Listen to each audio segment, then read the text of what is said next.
Hello বন্ধুরা, আজ চলে এলাম অস্কার নমিনেশন প্রাপ্ত দুর্দান্ত গা শিউরে ওঠা এক হরর মুভির এক্সপ্লেনেশন ভিডিও নিয়ে। চলুন শুরু করা যাক। মুভিটা শুরু হয় অ্যালেন নামক এক মেয়েকে নিয়ে, যে কিনা প্রার্থনা করছিল নিজের একাকিত্ব দূর করার জন্য। অ্যালেনের ডার্ক ওয়ার্ল্ডের সাথে এক অদ্ভুত কানেকশন আছে, আর যা ফলশ্রুতিতে তার ডাকে সাড়া দিয়ে তার সঙ্গী হয় ডার্ক ওয়ার্ল্ডেরই এক অস্তিত্ব, যার পরিচয় এখনো আমরা জানি না। শুধুমাত্র একটা অদ্ভুত ছায়া আকৃতি আমরা দেখতে পাই। অ্যালেন তার আকর্ষণে বিমোহিত হয়ে পড়ে আর নিজের উপর নিয়ন্ত্রণ হারিয়ে ফেলে। সে নিজেই হেঁটে হেঁটে তার বাড়ির বাইরে বের হয়ে আসে গভীর রাতে, আর তখনই এক ডেভিল কিংবা ভূত যাই বলি না কেন, সেটা অ্যালেনের গলা চেপে ধরে আর অ্যালেন থরথর করে কাঁপতে থাকে। তো এতক্ষণ আমরা যা দেখছিলাম সেটা ছিল আজ থেকে অনেক আগের কাহিনী, যখন অ্যালেন অনেক ছোট ছিল। কিন্তু এখন অ্যালেন বড় হয়েছে, তার বিয়ে হয়েছে, তার স্বামীর নাম হচ্ছে থমাস। অ্যালেন এতক্ষণ যা দেখছিল সেটি তার ছোটবেলার কাহিনী হলেও এখন সে তার স্বপ্নে তা দেখতে পায়, যেমনটি এতক্ষণ দেখছিল। তো অ্যালেনের স্বামী থমাস একজন রিয়েল এস্টেট এজেন্ট। তাকে এই মুহূর্তে অফিসের কাজে ব্যস্ত সময় পার করতে হচ্ছে। তারা এখন বেশ কিছু ফাইন্যান্সিয়াল সমস্যাও রয়েছে। তো থমাস কাজের উদ্দেশ্যে বেরিয়ে পড়ে, আর অ্যালেন থমাস চলে যাওয়ায় তাকে নিয়ে খুব চিন্তিত হয়ে পড়ে। তো এই সময়কালটা ছিল 1838 সালে জার্মানির একটি শহর উইসবার্গ নিয়ে। ব্যস্ততম শহরের ভিড় ঠেলে অফিসে পৌঁছাতে পৌঁছাতে তার কিছুটা দেরি হয়ে যায়। তো সে অফিসে এসেই তার বসের সাথে দেখা করে, যার নাম হার্নক। তো থমাস কাজে দেরিতে আসার জন্য সরি বলে, কিন্তু হার্নক তার দেরিতে আসা নিয়ে মাথা ঘামায় না। সে থমাসকে একটা কাজ দেয় আর বলে যে তাদের ফার্মের জন্য একটা অসাধারণ কাজ রয়েছে, যেটা কিনা সে থমাসকে দিবে। আর যার কাজ করতে হবে সে হচ্ছে অনেক পুরনো ফ্যামিলির সম্ভ্রান্ত ব্যক্তি, যার নাম কাউন্ট অরলক। আর সে খুবই বয়স্ক এবং সে উইসবার্গে সেটেল হতে চায়। সেজন্য উইসবার্গের একটি ক্যাসেল কিনবে সেই কাউন্ট অরলক। তো থমাসের বস থমাসকে বলে যে তার পেপার ওয়ার্ক গুলো সম্পন্ন করার জন্য কাউন্ট অরলকের বাড়িতে যেতে হবে। থমাস তখন জিজ্ঞেস করে যে অরলক কেন নিজে এসে পেপার ওয়ার্ক গুলো করতে পারছে না। তখন তার বস হার্নক তাকে বলে যে না, থমাসকেই সেখানে যেতে হবে, আর এই কাজ করে দিলে কাউন্ট অরলক তাকে অনেক টাকা পুরস্কার দিবে। সাথে সাথে এই ডিল কনফার্ম হলে থমাস এই অফিসে একটা পার্মানেন্ট জব পেয়ে যাবে। যেহেতু থমাস এই মুহূর্তে টাকা পয়সার সমস্যায় আছে, তাই সে এই অফারে রাজি হয়ে যায়। তো হার্নক তাকে কোথায় যেতে হবে সেটি ম্যাপে দেখিয়ে দেয়। থমাসকে সে বলে যে তাকে কার্পেনথিয়ান মাউন্টেনে যেতে হবে, যেটা কিনা ট্রান্সিলভেনিয়ায় অবস্থিত। আর আমরা ট্রান্সিলভেনিয়া নামটি শুনলেই আমাদের মাথায় চলে আসে সেই দুর্ধর্ষ ড্রাকুলার চিত্র। তো থমাস তার এই অফারের কথা তার স্ত্রী অ্যালেনকে জানায় যে তাকে অফিসের কাজে অনেক দূরে যেতে হবে। কিন্তু অ্যালেন এটি শোনা মাত্রই থমাসকে যেতে নিষেধ করে। অ্যালেন বলে যে সে জানে থমাস এখানে গেলে খুব খারাপ কিছু হবে তার সাথে, কিন্তু থমাস বলে যে এটা অ্যালেনের কল্পনা, তার কিছুই হবে না। কিন্তু তবুও অ্যালেনের মন মানতে চাচ্ছে না। তো বাধ্য হয়ে থমাস অ্যালেনকে তার বন্ধু ফেডরিকের বাড়িতে নিয়ে যায়। থমাসের ফ্রেন্ড ফেডরিক ধনী মানুষ, আর সে থমাসকে টাকা পয়সা দিয়েও বিভিন্ন সময় সাহায্য করেছে। পাশাপাশি ফেডরিকের স্ত্রী অ্যানাও অ্যালেনের খুব ভালো বন্ধু। ফেডরিক খুব ভালো মানুষ, সে নির্দ্বিধায় অ্যালেনকে তার বাড়িতে রাখার জন্য রাজি হয়ে যায়। পাশাপাশি থমাসকে কিছু টাকাও দেয় এত দূরে জার্নি করে যাওয়ার জন্য। অন্যদিকে অ্যালেন শেষ পর্যন্ত থমাসকে যেতে দিতে রাজি হয়। তাই সে থমাসকে তার চুলের একটু অংশ কেটে একটা লকেটে ভরে থমাসকে দেয়, যাতে সে বিপদ থেকে দূরে থাকতে পারে। অপরদিকে থমাসের অফিসের যে বস হার্নক, তার কার্যকলাপ অদ্ভুত মনে হচ্ছে। তাকে দেখা যায় সে বিবস্ত্র হয়ে অন্ধকারে ফ্লোরে বসে চারিদিকে অনেকগুলো মোমবাতি জ্বালিয়ে তার মাঝে বসে নিজের হাত কেটে রক্ত দিয়ে কি যেন লিখছে, আর সে তার প্রভুকে ডাকছে। সচরাচর আমরা এমন কার্যকলাপ কোনো মানুষ শয়তানকে ডাকার জন্য করে থাকতে দেখি। অন্যদিকে থমাস একটি ঘোড়ায় চড়ে তার গন্তব্যে বেরিয়ে পড়ে। সারাদিন জার্নি করার পর সে রাতে বিশ্রামের জন্য একটা আশ্রয় খুঁজতে থাকে। পাহাড়ের মাঝে সে একটা গ্রামে উপস্থিত হয়। সেখানে গ্রামের মানুষগুলো নিজেদের মতো নাচ গানে ব্যস্ত ছিল। তো তারা থমাসকে দেখে অবাক হয়, কেননা সে এখানে ভিনদেশী একজন মানুষ। গ্রামবাসী তাকে স্বাগত জানায়, আবার কেউ কেউ তাকে নিয়ে হাসাহাসিও করে। তো যখন তাদের নেতা জানতে পারে থমাস কাউন্ট অরলকের বাড়িতে যাচ্ছে, তখন সে বলে যে তাকে এখানে থাকতে দেয়া হবে না, কিন্তু এই মুহূর্তে অন্য কোথাও যাওয়ার জায়গা নেই। তাই সে তখন ডাবল টাকা দিয়ে সেখানে থাকতে চায়। তখন থমাসকে তারা থাকার পারমিশন দেয়। এরপর দেখা যায় যে থমাস বাড়ির ভিতরে প্রবেশ করে, আর এক বয়স্ক মহিলা তাকে কাউন্ট অরলকের বাড়িতে যেতে নিষেধ করে, আর বিপদের হাত থেকে রক্ষার জন্য খ্রিস্টানদের ক্রস উপহার দেয় তাকে। তবে রাতের বেলা থমাস আর একটা অদ্ভুত দৃশ্য দেখে। সে দেখতে পায় যে গ্রামবাসীরা হাতে মশাল জ্বালিয়ে একজন নগ্ন মেয়েকে ঘোড়ায় চড়িয়ে একটা কবরের দিকে নিয়ে যাচ্ছে। কবরের কাছে গিয়ে তার একটা ভ্যাম্পায়ার দেখতে পায়। সেটাকে একজন একটা লোহার টুকরো দিয়ে বুকে আঘাত করে মেরে ফেলে, আর এটা দেখে থমাস চিৎকার করে ওঠে, আর এরপরেই তার ঘুম ভেঙে যায়। ঘুম থেকে উঠে সে নিজেকে বিছানায় আবিষ্কার করে। সে বুঝতে পারে যে সে হয়তো কোনো দুঃস্বপ্ন দেখেছে, কিন্তু সে যখন নিজের পায়ের দিকে তাকায় তখন পায়ে কাদামাটি লেগে থাকতে দেখে। এরপর থমাস সেই ঘর থেকে বাইরে বের হয়, কিন্তু বাইরে এসে সেখানে সে একটা মানুষকেও দেখতে পায় না। এমনকি তার সেই ঘোড়াটাও সেখানে নেই, হয়তোবা গ্রামবাসী তার ঘোড়া নিয়ে চলে গেছে। কি আর করা, এখন তাকে বাকি পথ পায়ে হেঁটে চলতে হবে। চলতে চলতে রাত হয়ে যায়। সে একটা অন্ধকার শুনশান রাস্তায় এসে পৌঁছায়। রাস্তার মাঝ দিয়ে সে হেঁটে চলছে। তুষার পড়ছে, আর কোনো জনমানুষের চিহ্ন কোথাও নেই। একদম গা শিউরে ওঠা পরিবেশ। তখন সে দূর থেকে একটা ঘোড়ার গাড়ি দেখতে পায়, যেটা কিনা তার দিকে এগিয়ে আসছে। থমাসের সামনে এসে এই গাড়িটা থামে। তখন সে বুঝতে পারে যে এই গাড়িটাকে কেউই চালাচ্ছে না, একা একা হেঁটে চলছে। থমাসের সামনে এসে গাড়িটার দরজা খুলে যায়। তখন থমাস সেই গাড়িতে উঠে বসে। গন্তব্য কাউন্ট অরলকের বাড়ি। সেই গাড়িতে করে সে এসে পৌঁছায় কাউন্ট অরলকের বাড়ির কাছে। আর তার বাড়ি একদম ভৌতিক পরিবেশের মাঝে। পাহাড়ি রাস্তা, অন্ধকার রাত, দূর আকাশে পূর্ণ চাঁদ, আর তার মাঝে অন্ধকার ক্যাসেল। একদম ভৌতিক গা ছমছমে পরিবেশ যাকে বলে। তো থমাস সেই বড় ক্যাসেলে গিয়ে পৌঁছায়। সে যখনই দরজায় টোকা দিতে যাবে অমনি দরজা আপনা আপনি খুলে যায়। আর দরজা খোলার পর সে দূরে এক ছায়ামূর্তি দাঁড়িয়ে থাকতে দেখতে পায়। এছাড়া আর কোনো জনমানব সেখানে থমাস দেখতে পায় না। সে ভিতরে প্রবেশ করতেই মেন দরজা নিজে নিজে আবার বন্ধ হয়ে যায়। থমাস সিঁড়ি বেয়ে ক্যাসেলের উপরে উঠে আসে। আর সেখানে সে একটা বড় রুমের ফায়ারপ্লেসে আগুন জ্বলতে দেখে। সাথে ঘরের মাঝে একটা বড় খাবার টেবিল, সেখানে মোমবাতি জ্বলছে। আর ঠিক সেই টেবিলের পাশেই কাউন্ট অরলক দাঁড়িয়ে আছে। তো থমাস এই ভুতুড়ে পরিবেশ দেখে ভীষণ ঘাবড়ে যায়, কিন্তু সে তবুও সাহস করে তার ব্যাগ থেকে কাগজপত্র বের করে অরলকের সাথে অফিসিয়াল কাজ শেষ করার জন্য। অরলকের চলাফেরা, গলার আওয়াজ আর ক্যাসেলের পরিবেশ কোনো কিছুই থমাসের কাছে স্বাভাবিক মনে হচ্ছিল না। সে ভিতরে ভিতরে প্রচন্ড ভয় পেয়ে গেছে। তো অরলক থমাসকে বসার জন্য বলে আর খাবার খেতে বলে। থমাস তখন হাতে একটা রুটি নিয়ে ছুরি দিয়ে কাটতে গিয়ে অসাবধানতা বশত তার আঙুল কেটে ফেলে। আর এরকম পরিবেশে কেউ শান্ত হয়ে রুটি কাটতে পারবে সেটাও তো সম্ভব না। তো থমাসের আঙুল কেটে যাওয়ায় অরলক তাকে বলে যে সে অসুস্থ আর সে যাতে বিশ্রাম করে। এই কথা শুনে সে প্রচন্ড ভয় পেয়ে যায় আর দেখতে পারে যে সেই রুমে রাখা মূর্তিগুলো নড়াচড়া করছে। এই দৃশ্য দেখে থমাস প্রচন্ড ভয়ে চিৎকার করে অজ্ঞান হয়ে যায়। পরদিন সকালে থমাসের জ্ঞান ফিরে আসে। সে নিজেকে ফ্লোরে আবিষ্কার করে। আর তখন আমরা দেখতে পাই যে সেই ক্যাসেল একদম ধ্বংসপ্রায়। চারদিকে দেয়াল ভাঙা, প্লাস্টার খসে পড়েছে। থমাস ফ্লোর থেকে উঠে চারদিকে মানুষজন কাউকে দেখতে পাওয়া যায় কিনা সেটা খুঁজতে থাকে। কিছুক্ষণ পর সে একটা আয়না নিয়ে তার বুকে কিছু একটা আঘাতের চিহ্ন দেখতে পায়। সেই আঘাতটা দেখে মনে হচ্ছে তার বুকে বড় কিছু একটা কামড় দিয়েছে।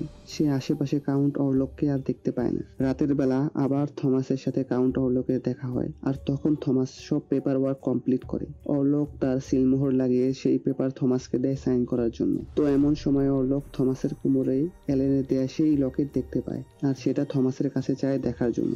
থমাস বিনা বাক্যে সেটা অরলকের হাতে দেয়। এরপর থমাস যখন সাইন করতে যায় সে পেপারে কি সব লেখা আছে তার কিছুই তার বোধগম্য হয় না, কিন্তু অরলকের ভয়ে সে সেখানে সাইন করে দেয়। আর অরলক তাকে সাইন করার পর বেশ কিছু স্বর্ণ মুদ্রা দেয়। যেহেতু তার অফিসিয়াল কাজ শেষ, তাই থমাস অরলককে বলে যে সে এখন চলে যেতে চায়, কিন্তু অরলক থমাসকে বলে যে সে অসুস্থ এখন, তাই সে যেতে পারবে না। আর থমাস ও অরলকের পারমিশন ছাড়া যেতে পারছে না, সে সাহস তার নেই।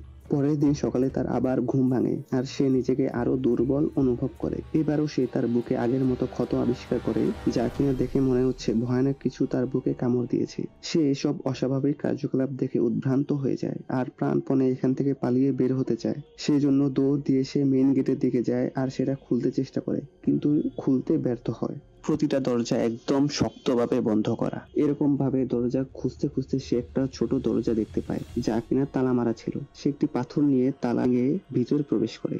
দরজা দিয়ে প্রবেশ করে সিঁড়ি বেয়ে নিচে নেমে সে বুঝতে পারে যে সে একটা গুপ্ত চেম্বারে এসে পৌঁছেছে। সেখানে একটা বিশাল কফিনও রয়েছে আর সেই কফিনের গায়ে বিভিন্ন সিম্বল আঁকা। থমাস কফিনের ঢাকনা সরিয়ে স্তম্ভিত হয়ে যায়। এ কি, এখানে তো কাউন্ট অরলক শুয়ে আছে, তাও আবার মৃত পচা অবস্থায়। থমাস তার হাতের কাছে একটা কুড়াল পড়ে থাকতে দেখতে পায়। মনে আছে, থমাস সেই অদ্ভুত গ্রামে দেখেছিল গ্রামবাসী একটা কবরে গিয়ে সেখানে ভ্যাম্পায়ারকে একটা লোহার টুকরো বুকে ঢুকিয়ে দিয়ে সেটাকে মেরে ফেলেছিল।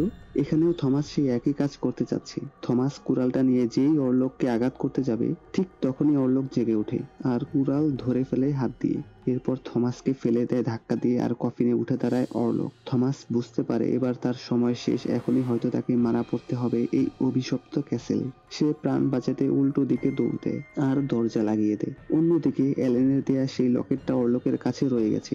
অর্লক সেই লকেটের স্মেল নিয়ে এলেনকে নিয়ন্ত্রণ করতে শুরু করে, আর এলেন ঘুমের মাঝেই হাঁটা শুরু করে আর হেঁটে হেঁটে দরজা খুলে বাইরে বের হয়ে যায়। ওইদিকে অর্লক থমাসের বুকের উপরে উঠে তার রক্ত খাচ্ছে। পরদিন সকালে আবার যখন থমাসের ঘুম ভাঙে, তার শার্টে রক্তের দাগ লেগে থাকতে দেখা যায়। সে ঘুম থেকে উঠেই দেখে যে দুটো কুকুর তাকে তাড়া করছে। পালানোর জন্য থমাস উঠে দৌড় দেয় এবং পালানোর পথ না পেয়ে জানালা দিয়ে বাইরে ক্যাসেলের কার্নিশে এসে আশ্রয় নেয়, কিন্তু বেঁচে ফেরার আর কোনো রাস্তা সে খুঁজে না পেয়ে পানিতে ঝাঁপ দেয়। আর এদিকে থমাসের জন্য চিন্তা করতে করতে এলেনের ঘুম হারাম হয়ে গেছে। সে বুঝতে পারছে যে থমাসের সাথে হয়তো বাজে কিছু হয়েছে, আর এলেনের শরীর খুব খারাপ হয়ে যায় কারণ অর্লক তার উপর নিয়ন্ত্রণ নিয়েছে। এলেনের ব্যবহার আচরণ অদ্ভুত হয়ে গেছে। তার প্রচন্ড খিঁচুনি হয়, আবার সে ঘোরের মাঝে আবল তাবল বকে। সেজন্য থমাসের ফ্রেন্ড ফেডরিক এলেনের শারীরিক অবস্থা অবনতি হওয়ায় তার কাছের এক ডক্টরকে ডেকে নিয়ে আসে দেখানোর জন্য, যার নাম উইলিয়াম। তো ডক্টর উইলিয়াম এলেনের অস্থিরতা কাটানোর জন্য তাকে চেতনানাশক মেডিসিন দেয়, যাতে সে একটু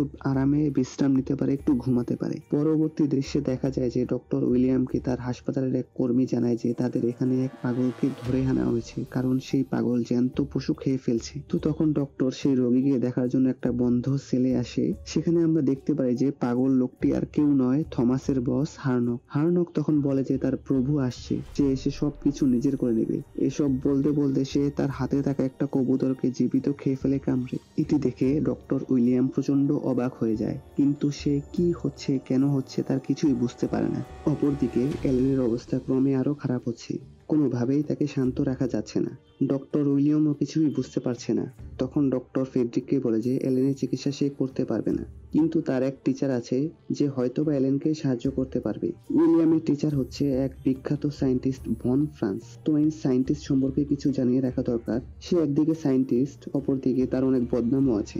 সে গবেষণা করতে করতে ডার্ক ওয়ার্ল্ড নিয়েও গবেষণা শুরু করে। এরকম পাগলামো করার কারণে তাকে ইউনিভার্সিটি থেকেও বের করে দেওয়া হয়। যেহেতু এলেনের কেসটা জটিল ও অস্বাভাবিক, তাই হয়তো সে কিছু একটা সমাধান দিতে পারবে। অন্যদিকে নদীর তীরে এক চার্চের নান থমাসকে নদীর তীরে পড়ে থাকতে দেখে। সে থমাসকে উদ্ধার করে তাদের চার্চে নিয়ে আসে। চার্চে তার চিকিৎসা দেয়া হয় আর থমাসের জ্ঞান ফিরে আসে। তখন থমাস বলে যে তাকে এখনই তার স্ত্রী এলেনের কাছে যেতে হবে। অর্লক এলেনের ক্ষতি করবে এটা সে বুঝতে পারছে। তখন চার্চের নান অর্লকের নাম শুনে চিনতে পারে সেই কুখ্যাত শয়তানটাকে। তারা বলে যে থমাস এখন অসুস্থ, তার চিকিৎসা প্রয়োজন, আর অর্লক এখানে প্রবেশ করে তাদের কোনো ক্ষতি করতে পারবে না। পর মুহূর্তে আমরা একটা সমুদ্রের জাহাজ দেখতে পাই, আর সে জাহাজে করে কাউন্ট অর্লকের বডি জার্মানির উদ্দেশ্যে আসছে। তো যেখানে এই অভিশপ্ত ড্রাকুলা অর্লক আছে, সেখানে কেউই বেঁচে ফিরবে কিভাবে? জাহাজের ক্রুরা তখন দেখে যে তাদের সাথে অনেকের মাঝে এক অদ্ভুত রোগ ছড়িয়ে পড়ছে, যা কিনা আসলে প্লেগ।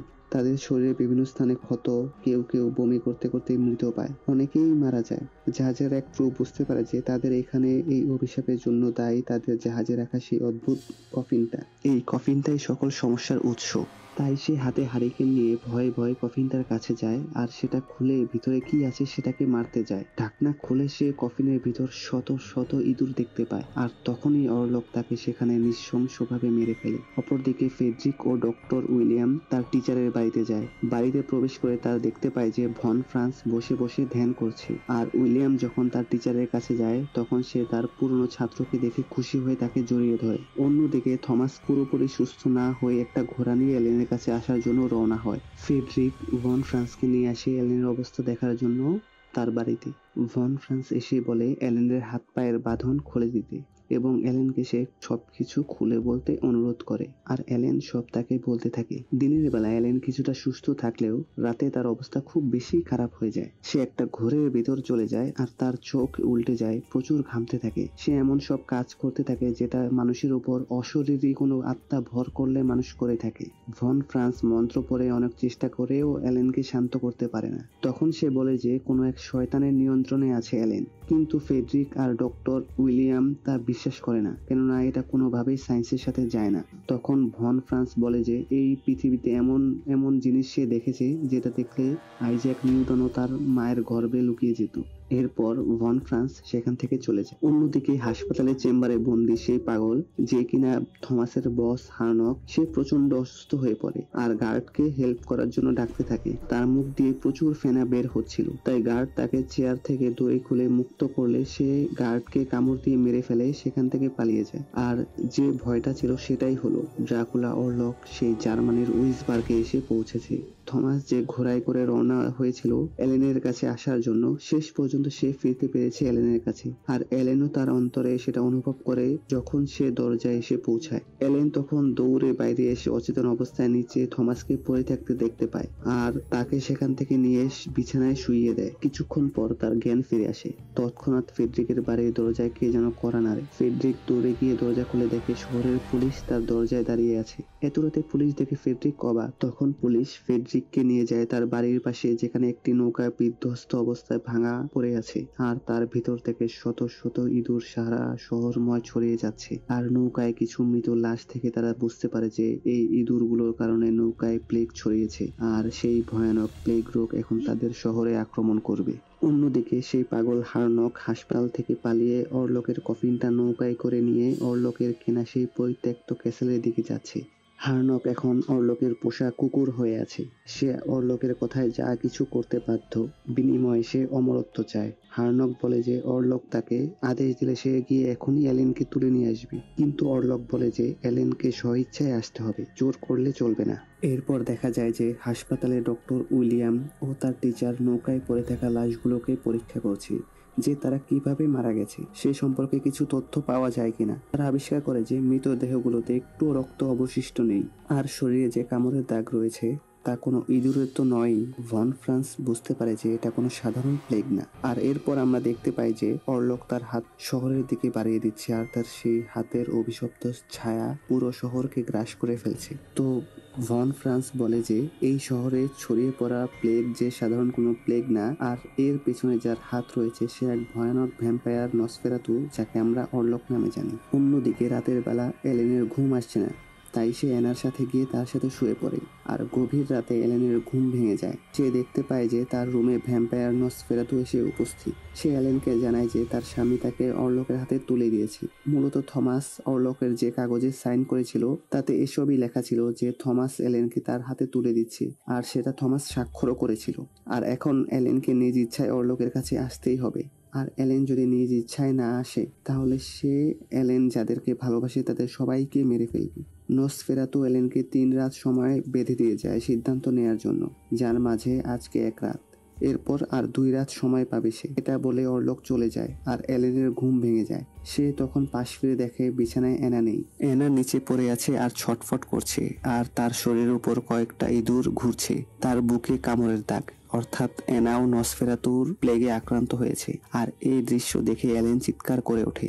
অন্যদিকে উইসবার্গের হাসপাতালে প্লেগে আক্রান্ত রোগী দিয়ে ভরে যাচ্ছে আর একটার পর একটা রোগী ভর্তি হচ্ছে, মারা যাচ্ছে। এনার এই অবস্থায় ফ্রেডরিক খুবই মর্মাহত হয় আর সে এর জন্য এলেনকে দায়ী করে, কিন্তু এলেন বলে যে এর পেছনে এক ভয়ানক শয়তান দায়ী, একে থামাতে না পারলে সবাইকে মেরে ফেলবে সেই শয়তানটা। কিন্তু ফ্রেডরিক এটা বিশ্বাস করে না, বরঞ্চ সে থমাস ও এলেনকে তাদের বাড়িতে ফিরে যেতে বলে। অপরদিকে ডক্টর উইলিয়াম ও তার টিচার ভন ফ্রান্স তারা হার্নকের অফিসে গিয়ে পৌঁছায়। সেখানে গিয়ে অফিসের দরজায় কাঠ দিয়ে পেরেক মেরে সেটা বন্ধ অবস্থায় পায়। তারা সেটা খুলেই ভিতরে প্রবেশ করে ভয়ানক কিছু জিনিস উদ্ধার করে, যেমন একটা বিশাল বই, মানুষের মাথার খুলি আর ফ্লোরে কার্পেটের নিচে অদ্ভুত কিছু চিত্রকর্ম, যেগুলো হার্নক শয়তান বিদ্যায় ব্যবহার করত। আর এগুলো ব্যবহার করেই হার্নক নসফেরাতুকে ডেকে এনেছে। তো থমাস ও এলেন অসুস্থ অবস্থায় ফ্রেডরিকের বাড়ি ছেড়ে তাদের নিজেদের বাড়ির উদ্দেশ্যে বের হয়।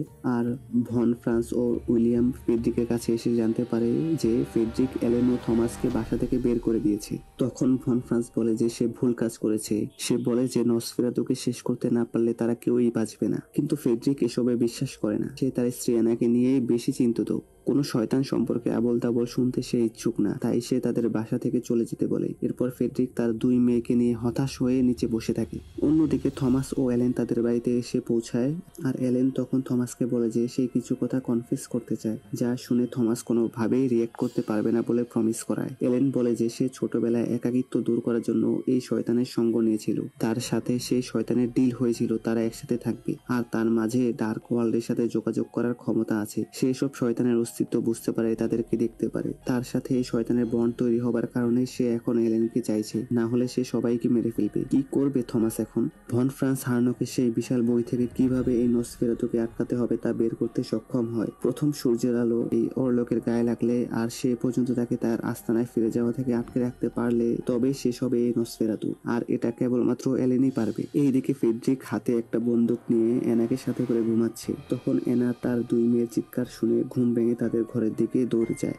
আর গিয়ে যা দেখে তা দেখার জন্য সে মানসিকভাবে প্রস্তুতই ছিল না। সে দেখে অরলক তার দুই মেয়েকে শূন্য তুলে ঘাড় থেকে রক্ত খেয়ে তাদের মেরে ফেলেছে, আর এরপর এনাকেও মরতে হবে, কারণ এলেনকে অরলক 3 রাত সময় দিয়েছিল আর এটি ছিল দ্বিতীয় রাত। তাই সে এলেনের কাছের মানুষদের মেরে ফেলে। ফেডরিক তার কাছের মানুষদের এই অকাল মৃত্যু কোনোভাবেই মেনে নিতে পারছে না। তখন থমাস ভন ফ্রান্স ফেডরিককে জানায় যে এটা কোনো স্বাভাবিক মৃত্যু না, এর পেছনে রয়েছে নসফেরাতুর হাত, আর তারা সবাই মিলে সেই শয়তানকে শেষ করার প্ল্যান করে। রাতের বেলা শয়তানটা বাইরে বের হয় আর দিনে সেই ক্যাসেলে রাখা কফিনে ঘুমায়। তাই রাতে যখন অরলক বাইরে যাবে তখন গিয়ে তার কফিনে থাকা বডি ধ্বংস করে দিলেই অরলক নিজেও শেষ হয়ে যাবে। এই ছিল তাদের প্ল্যান। অন্যদিকে ভন ফ্রান্স এলেনের সাথে আলাদা দূরে গিয়ে কথা বলে। সে এলেনকে জানায় যে একমাত্র এলেনই পারবে এই অভিশাপ থেকে তাদের সবাইকে মুক্ত করতে। ভন ফ্রান্স এলেনকে বলে যে তারা থমাসকে আলাদা নিয়ে যাবে আর এলেন অরলককে তার কাছে ডেকে নিবি, আর এটাই ছিল একমাত্র উপায়। এরপর থমাস এলেনের থেকে বিদায় নেয় যে সে আজ নসফেরাতুকে শেষ করবে। সে আর ভয় পায় না। কিন্তু